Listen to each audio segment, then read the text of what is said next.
small teams communications better. Like you get a small team of experts, you get 6 or 7 people, they can build massive, highly scalable, beautiful pieces of software, and everybody knows exactly why the thing that they're contributing is important and how it fits into the project.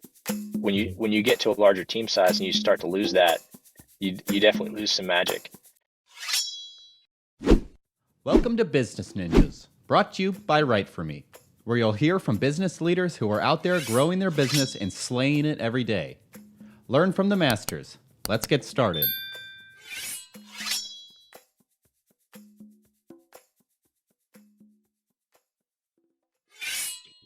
Hey everybody, this is Max Pittman from WriteForMe, and you're listening to another episode of the Business Ninjas podcast, where we meet the experts who are making things happen and scaling their businesses. And today we're talking about Anthroware with Mr. John Jones, who is the CEO and founder at Anthroware. John, thank you so much for joining us today. Thanks for having me.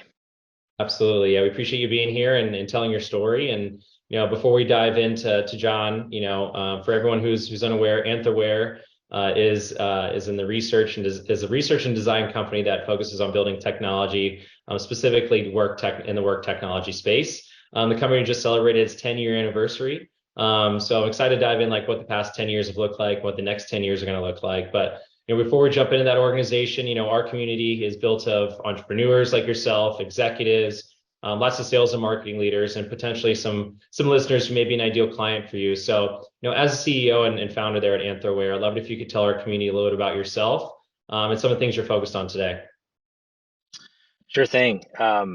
Thanks again for the opportunity to be on the Business Ninjas podcast. And my background actually started in hard science, which is relevant, fast forward to now.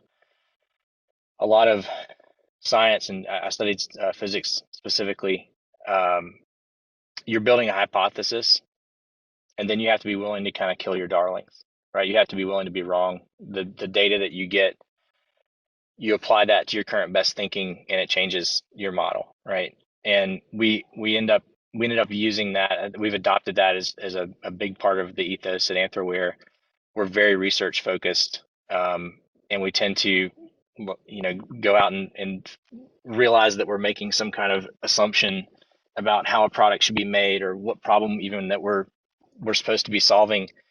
And we'll go out and say, okay, if this assumption is critical to the business and our level of certainty about it is low, we should run an experiment on this. And when we do that, we're fairly often surprised, and we have to apply that to the next model. So what I learned in my background in hard science and then engineering, and finding my way into computer science and working to start building products on a small product team, where I met my business partner, Jason Stewart, is that it's not about being the smartest person in the room, or it's not about like this persona of a consultant coming in and just having all this subject matter expertise and industry knowledge, and they just get to tell you how you should do things. They're blowing hot air too. And really what we need to be good at is identifying where those gaps in understanding are, be able to run an experiment, get that information, data, evidence, talking to people, asking a lot of open-ended questions, a lot of like, oh, and what else? What don't you like about that? And then applying that back to the product. So Anthroware is really, we're experts at finding that product market fit. And we're experts at finding those patterns when you're talking about like go to market. And a lot of the work that we do, like you said, work tech, is all around helping human beings get to the part of their job that the human part needs to be working on. Our time is not scalable. And we do a lot of frustrating tasks. So a lot of times we come into organizations and they've got frustrated people, and they're frustrated with their tools or their processes. And we're very good at understanding like how they work, what are they trying to accomplish, and building things that help them focus on the stuff that they find is important. Gotcha. So that's a brief history. I love it. No, it sounds like you found when you started this company, that as a founder, there's a gap there, and you took like the knowledge that you had as potentially an engineer yourself, working for wide variety of different companies, different roles, right, to find that there was a gap in maybe the marketplace and starting to build some of the technology yourself as a founder, right? So like, from what I heard, it sounds like, there was, some problems in the marketplace that you were solving as an engineer, that you realized that, hey, maybe there's, a way for me to kind of start my own business here. Like, what was that kind of that origin story that brought you 10 years to where you are today? Well, my first job out of grad school, I was working as a engineer on the at Borg Warner, which is a big auto parts supplier. And I was working in the research and development lab on the big science experiment that they do to develop turbochargers, like next gen turbochargers. And when I was at university, I ran a lab and I could just tinker, and if I wanted to experiment and do something, I could do that. Obviously, that's not the case in a corporate lab. Everything costs money, and they don't want you to just tinker. So I fell in love with the idea that I could buy a laptop and have an entire lab if I was building things in the digital space. And I really wanted to. I started building software for Borg Warner, and yeah, I was okay. I'm a mediocre.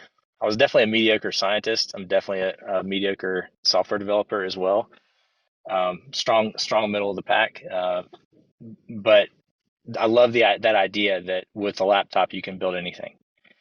And so I quit that job specifically to go work for a company that writes large scalable software, and that was in the education space, a big consulting company in Boston called Public Consulting Group, and met my business partner there. We were both very passionate about building something that was actually useful to these teachers and kids that were in special ed that needed, good tools to help them out. And we would often get word from on high, that we needed to make a change. And we would say, well, why are we doing that? Why are we building this thing? And the answer was always unclear. Partially because it was a really big company, and that's just you know, how it works a lot of times. You don't have a lot of influence uh, depending on where you are in that pecking order and structure. And part of it is that the process to of like what you're building was only based on fulfilling requirements. And if you build software that's only based on fulfilling requirements from your customer, your customer's not a software developer. That's why they're hiring you. They're certainly not a product designer or a product strategist. They don't know how to do that. They may think they know, but they're just giving their best guess. So in reality, to be effective at building something that people actually love and want to use is you have to interpret all the knowledge that you're getting and then apply it as a product designer or as a mix of people, user experience researchers, interface designers, engineers, strategists, in order to keep the organization's goals in mind. You have to make them money at the end of the day. It's attached to, you know, revenue, or it's attached to increasing capacity, helping people be more efficient so they can have more throughput. Whatever those organizational goals are, those are important. You have to keep those in mind, but you have to focus on the person doing the job and making their life easier. And if you focus on that at the bottom, then the mid-level and larger business cycles benefit. So we call that bottom-up value creation. That's really hard to have in a larger organization. So Jason and I got really passionate about kind of building software the right way, whatever that means, and decided to start Anthroware in 2013. We pitched 4 jobs and got all 4 of them, and immediately started working 100 hours a week to try and get all that done. And we immediately started hiring designers because neither one of us are designers, but we knew that the software that we like to use was really well designed. And then I immediately started talking us out of a lot of business. And we would go into a sales pitch, and I would be so passionate about helping the client that when they came with a bad idea, I would let them know. And it took a while to realize that, like, that's strategic consulting. you're actually pressure testing these ideas before you engage with the client, and we're saving people so much money. It just took me a long time to realize that I could charge for that. So, right now Anthroware is very strategic in how we operate and how we deal with our clients. We want to make sure that we're making good investments with your money, and kind of pressure testing those ideas and concepts, or making sure that we're solving the right problem, is a big part of that process. And if we're allowed to go through our process, we win every time. It's really good. But it's a lot of it is going back to that. We're not the smartest people. We don't know until we go ask, and then we compile a bunch of evidence and then fit it all together as designers, and figure out what we can build that actually moves the needle. I love it. I love it. I mean, thinking about like some of those projects, let's talk about that for a second. Like, how are you, identifying, new projects, and are there specific industries, that you guys are targeting or work really well within? We have a lot of experience in healthcare and education, mainly because Jason and I had a large part of our career at Public Consulting Group, and they were so kind to us when we left to build Anthroware. They actually became one of our largest clients for a while, and we built some really big systems for them. And what would happen there is they would get a piece of legislation, come down, and it would be like, oh, we need this law is going to change, and we need some compliance software to help our customers deal with that. And we would go through that process of new product development, that, and be kind of their innovation arm. So we have a lot of experience building those type of systems, but they're all based on how people work, and kind of streamlining that work process. A couple of those were based on fraud mitigation as well, which was pretty interesting. But it's being able to sort of juggle the organization's wants and needs, like what do they need to get out of it, um, and also building something that users actually want to use. Because if the users don't use it, organization doesn't get any benefit. We're doing a lot of work right now in kind of the staffing, HR, payroll kind of space. It's been really good. Like, part of our purpose statement is to do work that's meaningful, like work on projects that are meaningful. And staffing is especially meaningful to me because you're helping really good people find, you know, meaningful work. And that industry is changing a lot. Um, I don't know if you've noticed that employment has been kind of wonky in the US for the past few years, but the way that we characterize and label workers, and who's reliable, who's not, is a really interesting and deep conversation when you have single moms with kids that have COVID or are quarantined, and they can't work. They can't go to work. They have no other options for childcare, and they have to miss work. And what if they get labeled as a bad worker, and they can't get their next job and stuff like that? So we're really opening up sort of the doors for the human conversation in staffing, and we really love that industry, and we're developing so much software in that industry now. We can come in with so much experience, relevant modern experience there for any number of things. So we really like that as well. It what we tend to The domain that we tend to focus on is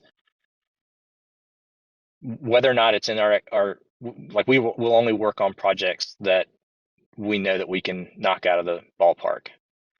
So it goes back to that helping human beings, work, and that process improvement.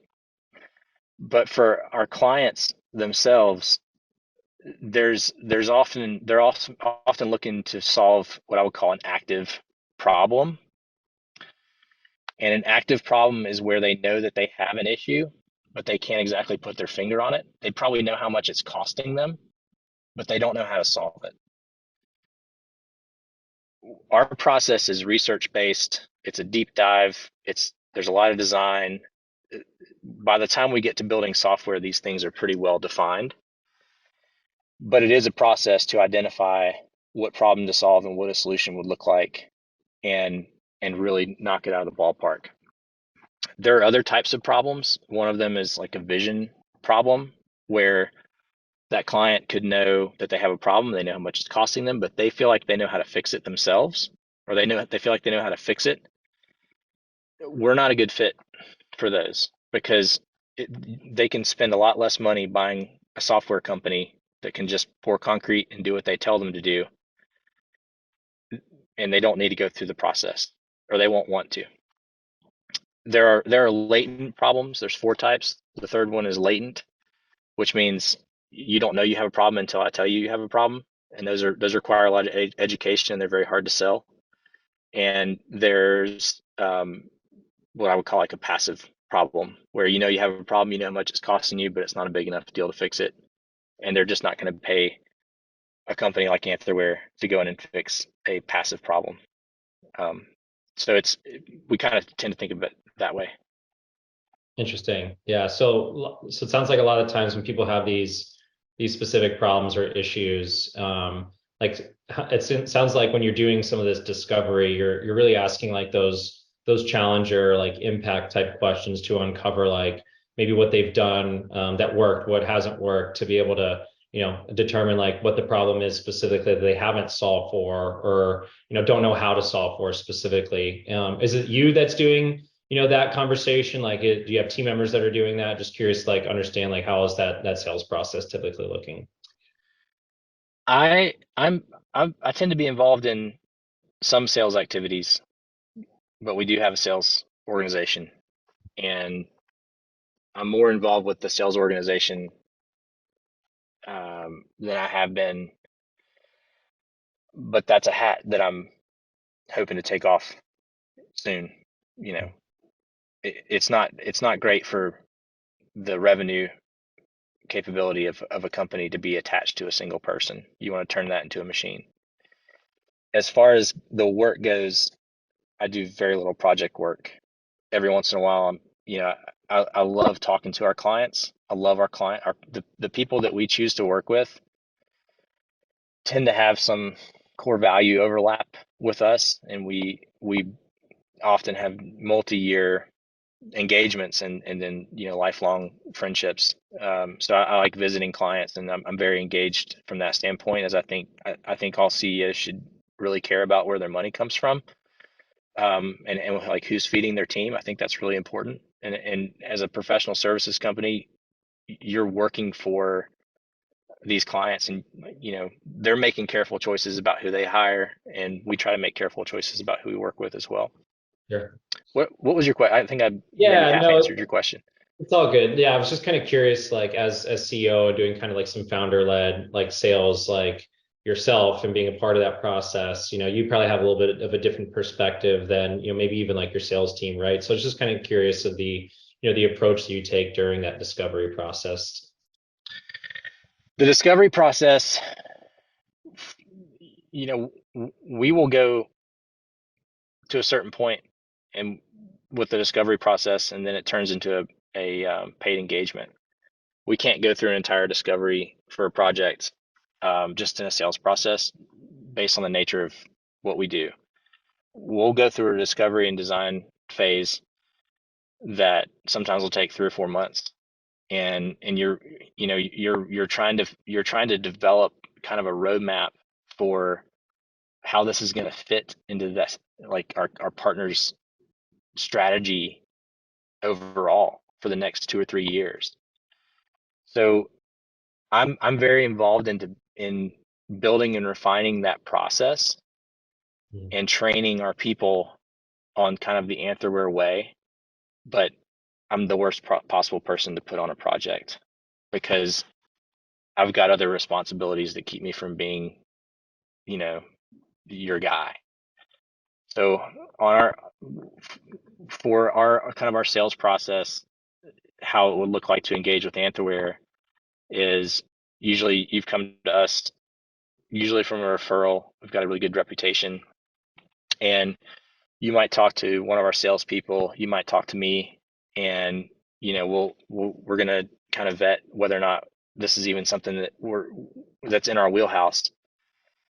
And if it carries forward through a couple conversations, you're actually going to start talking to people that are on our delivery side, that are the really smart, amazing consultants that we've hired, that will actually be with you through the project.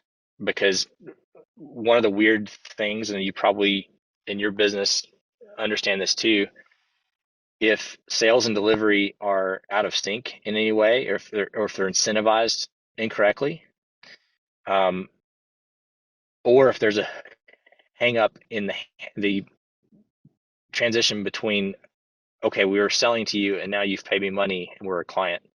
Like that handoff is actually really tricky and very important.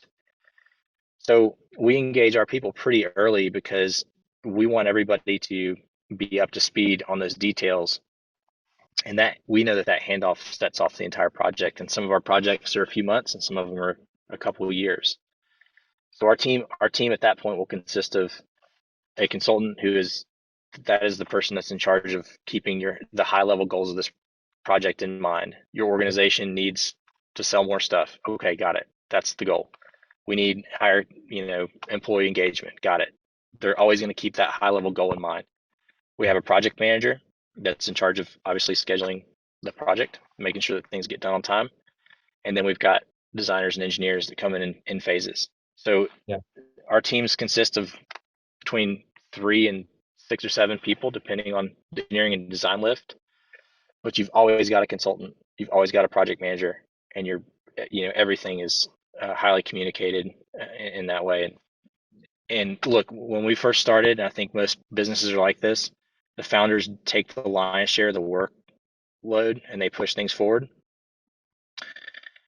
But that's not sustainable long term. And if you're interested in building a valuable company, then you've got to be able to let go and put processes and people in place that will allow your company to scale and grow. So that's been our goal for the last. We've put a lot of effort into that and succession planning over the last 3 or 4 years, which is really great. Love it. Yeah. So it sounds like, obviously you guys work really closely with your clients to, understand their goals, even their workflows, and ensure like the final product obviously aligns with, their own vision and objectives that they need to solve for. And, the team that you provide them with is obviously developers, project management, and, to leverage, their own specialties in technology and best practices to build like scalable applications. Right. So, how would you say is like, what would you say, I guess, would separate you, from like the competition, right? Because it's a crowded space out there. You said a lot of the opportunities are actually from word of mouth and, referrals, and you guys obviously focus on delivering, some reliable, robust software solutions that are tailored to your clients' needs, which obviously that people are going to be telling their audiences about and telling their network about too. So, but what would make someone like come out like, what would, I guess, give me from a founder's perspective, like what makes you guys stand out? I assume it's a lot of people, processes, and technology, but you tell me. It's really hard for professional services companies to position. And I think one of the best ways is to focus on either an industry, maybe a technology that you're an expert on, or a problem that you've got domain expertise with. And because Anthroware's absolute superpower is the fact that we've got designers, engineers, and product strategists on the same team. Mm-hmm. It's fairly common to find design and engineering, but real strategic consulting and those two things is very rare. It's hard to get a prospect to care about that quickly without a lot of explanation. So we are very focused in that.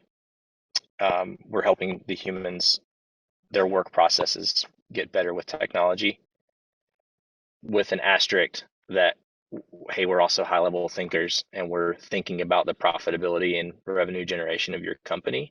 And we know that this software needs to work for you.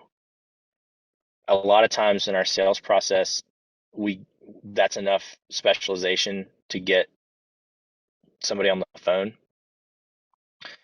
And then the hook is when they see how refined our process is. We've been doing this for 10 years. We've been there, done that. You're hiring Anthroware because we know what to do to fix your problem that you're struggling with. It's a really big decision if you're a CFO or a COO to sign off on, a big ticket item like this. It's usually the projects we work on they're on the top 3 list for the CEO. These are high priority things. So how do they make a good decision? We've got a playbook where it's like, hey, we're going to do that winning strategic product roadmap for you. Great. Here's our play. It's 5 steps. It's always 5 steps. The activities that we do in between these 5 steps may differ, but this is our proven process. Look, it's version controlled. We last updated it last month because we get smarter over time. But this is a very refined, trustworthy thing that we do. So like those kind of things, I think are the things that end up allowing us to win deals over companies that are much, much larger. We won a deal last year against, I won't say the name of the company, but over 1,000-person firm, good reputation.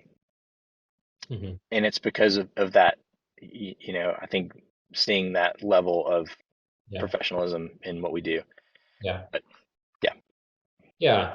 It sounds like there's definitely like a commitment to, well, first, like client satisfaction, and, providing collaborative, transparent, process throughout, like the development of the software tools you guys are creating and prioritizing, that to be able to provide that smaller boutique hands-on approach, to be able to meet those client needs, is what I'm hearing, right?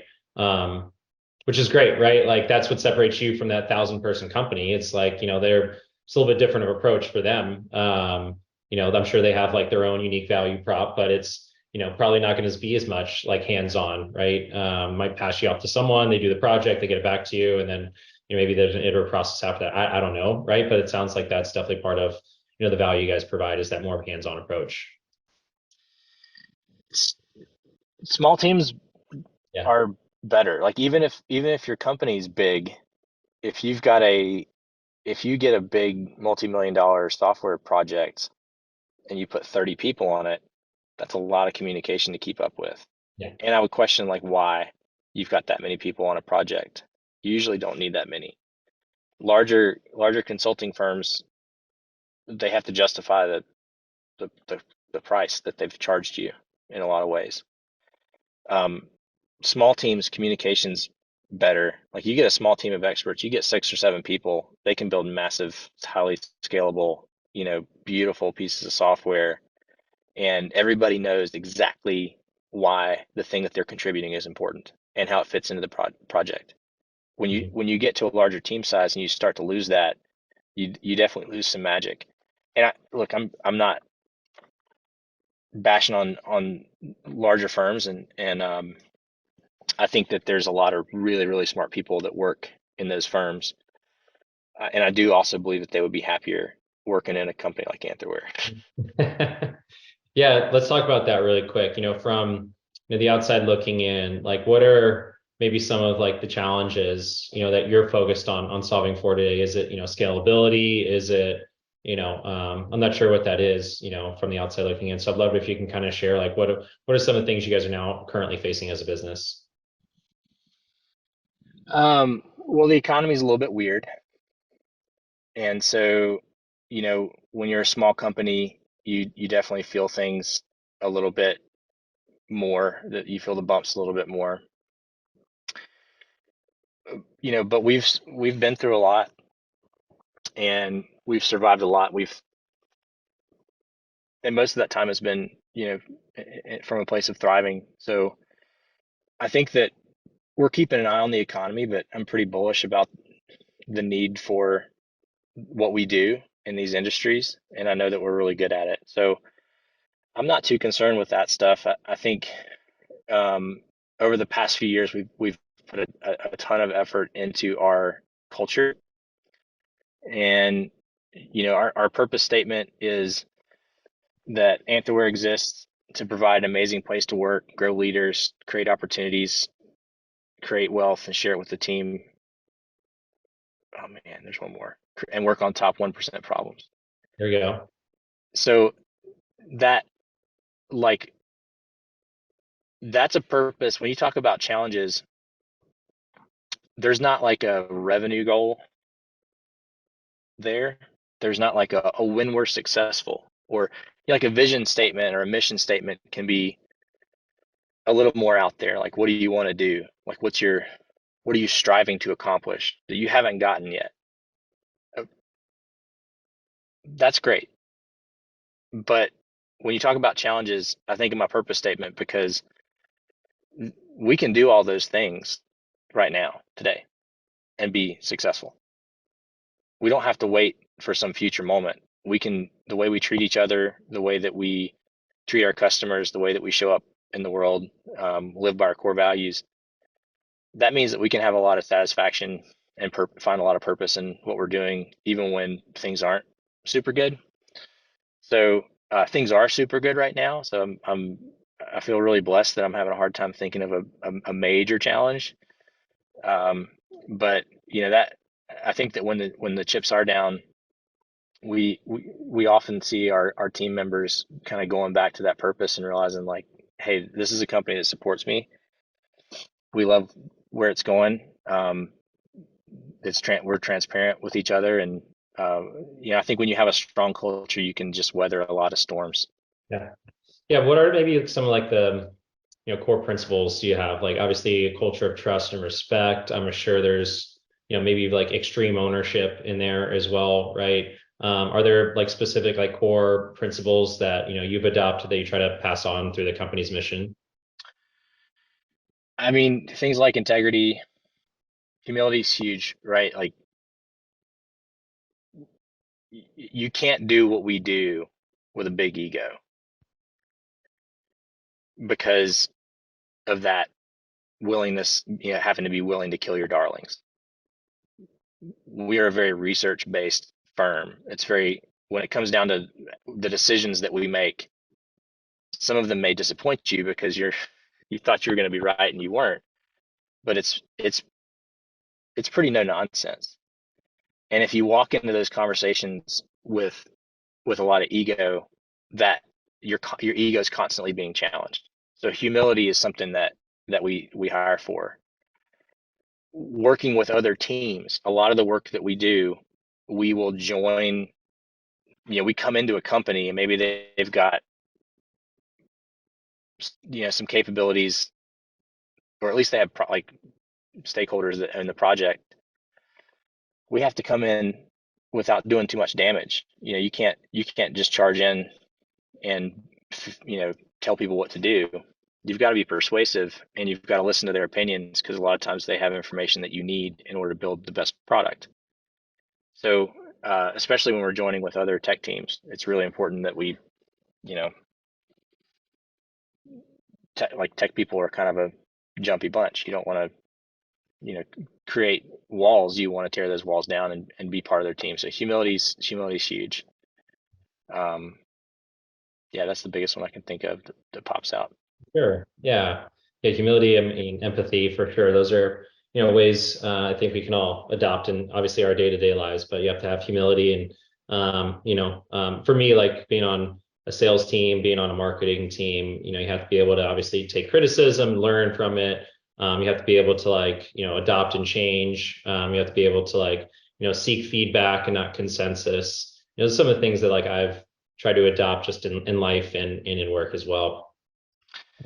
Being Let's, willing, I yeah. was just gonna say, being willing to face the hard facts, Mhm. right? Like what you're talking about. I mean, it's straight up dysfunctional if you've got a leadership team or if you've got a product team that aren't arguing, right? If nobody's arguing, nobody cares. You have to be able to have really healthy dissent and not take it personally, and if you have an ego, you will. But yeah, those things mark a healthy organization. Yeah. Sorry to interrupt you. No, I love it. No, this is really helpful just to like, hear from, a founder's perspective as to what's important to them and what they're looking for in growing their own team.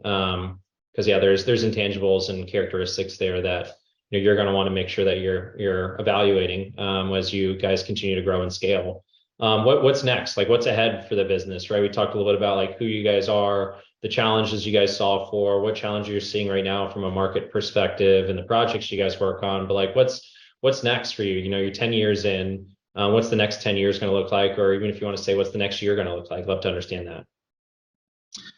I'll give you a short answer. I think within the next 4 or 5 years, I'd love to be working for one of my employees and not be the CEO. You know, part of our purpose statement is to create opportunities, right? And I think eventually that means I'm going to step out and do something else in the organization. I want to have a really long relationship with Anthroware. We're not growing this to sell. We are growing it to be valuable, because if it's valuable to sell, it's valuable to own. But I would love to see, 1 year, 5 years, 10 years, if we're fulfilling that purpose statement at that time, life is good. If we grow too fast, or if we're a 1,000-person firm but we're not fulfilling that purpose statement, I don't care how much money that means. It's not the same. I love waking up and being a part of this team. It's a privilege to be a leader here. And like 5 years, 10 years, 20 years, if we're fulfilling that purpose statement, we're going to have so many happy people, working in the Anthroware ecosystem. It'll be great. Love it. That's great. So continue to scale. Like, are you focusing on any specific teams potentially, like any divisions within the organization? Our teams kind of scale proportionally.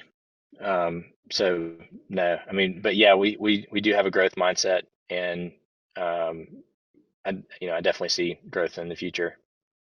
So. Gotcha. Yep. Scale per project, scale proportionally for sure. Makes sense. Well, look, this has been really helpful in understanding, John, yourself, obviously Anthroware and who you guys are and what you do as, you guys look, in the kind of this work tech software development space, and, focusing on developing custom solutions for your clients in a wide variety of industries. And obviously there's a commitment to quality, customer centric approach, and really help organizations, leverage your team and technology to help achieve, their goals, right? Is there anything, that you think that we haven't touched on that you think that the market needs to hear about, or, that you want to share as, from a founder's perspective? Any advice that you have for maybe other engineers that might be listening that, maybe are trying to start their own organizations or businesses or projects? Just want to kind of leave you the floor and share what you have.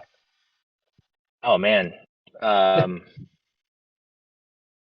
Find a mentor that is, if you're going to do professional services, understand that professional services is different than product, and you probably need a different type of mentor or several mentors. Great business partners like getting married. Make sure that you choose wisely.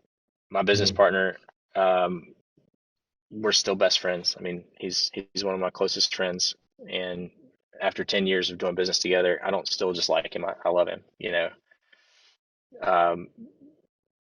yeah, make sure your spouse is on board. My wife's awesome. She's very supportive. So I think Yeah. if you're thinking about starting a business, make sure that you get guidance. Many counselors lead to wise choices. There we go. Yeah, find the right partners in life and in law and in business. That's right. Yeah. Where can people find you, John? Obviously, anthroware.com is best place for people to get a hold of the team and to take a look at who you guys are and what you guys are doing. But what's the best way for people to get a hold of you? Anything, anywhere you're going to be, any events where people can find you? Love to give you the opportunity to plug the business and yourself. LinkedIn is a great place to get a hold of me. I love talking to people about this stuff, whether it's a client or somebody interested in starting a business, or I do like to network. I don't love being sold on LinkedIn, but I can weed out the messages that are real pretty easily, and I respond to all of them.